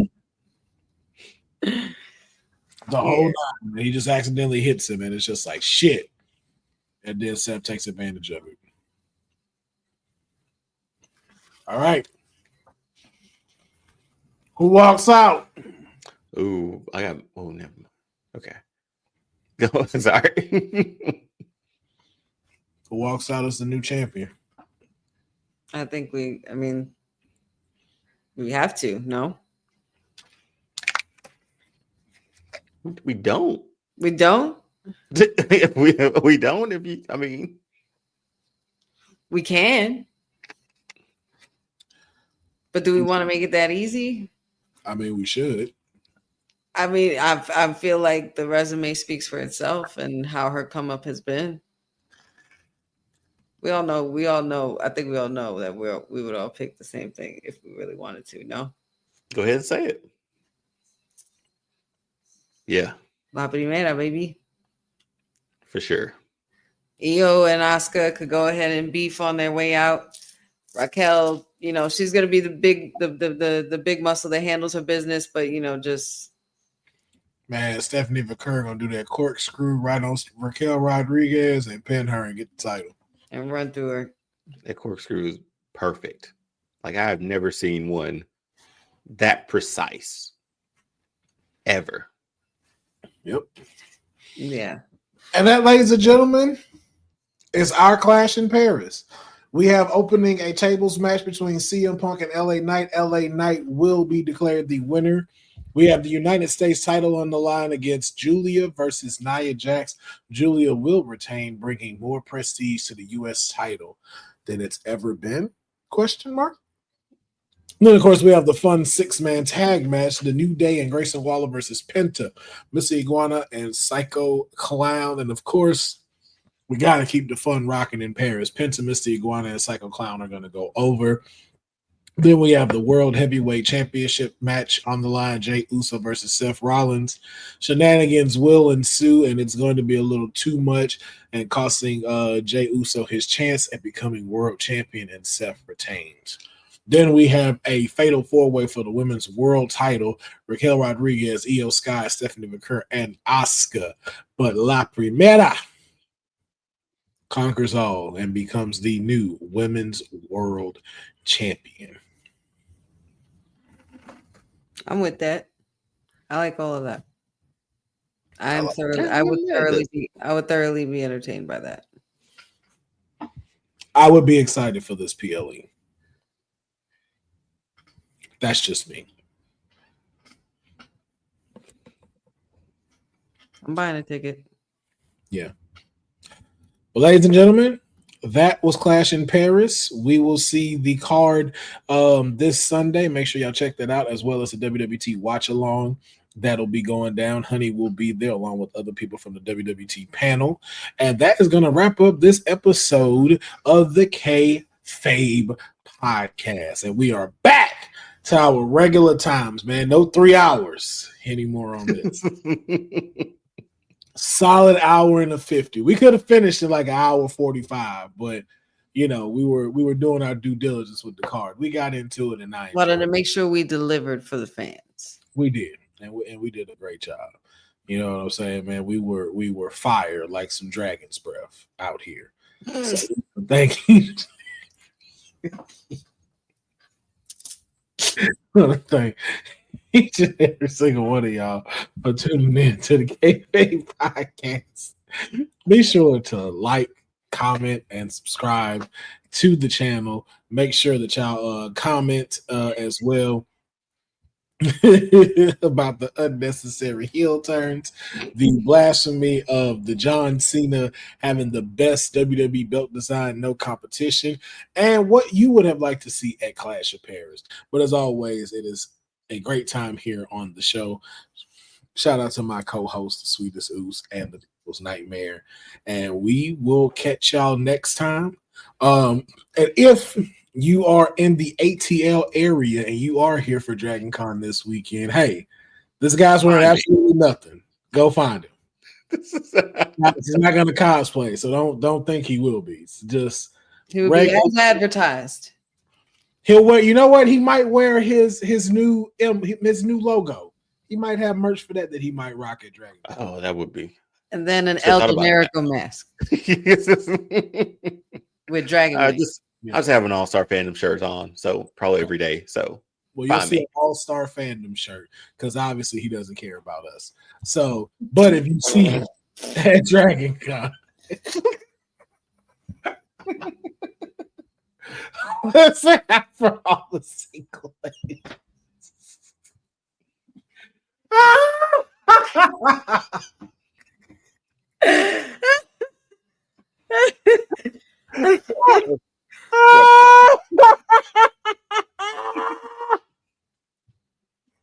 That's the best comment of the night.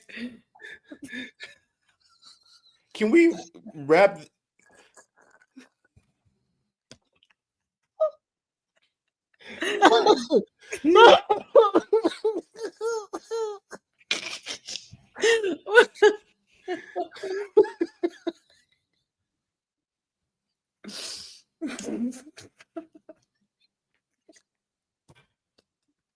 the button, man. Press the button.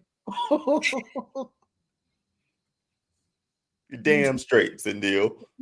Oh, listen, if y'all see him in the All-Star Fandom show, be sure to take a picture with him, man. Tell him, man, y'all enjoy his content from All-Star Fandom and be here on the Kayfabe Podcast.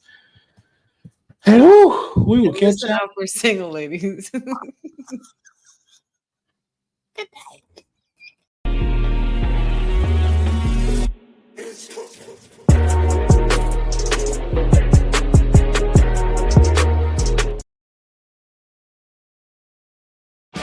This episode is brought to you by Netflix. Becoming the most valuable sports franchise in the world doesn't happen without risk. A man who's willing to bet it all, and the players ready to make their own luck.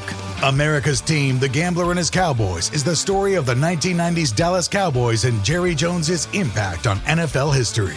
Featuring interviews with iconic 90s players and more. Watch America's Team, The Gambler and His Cowboys, streaming now only on Netflix.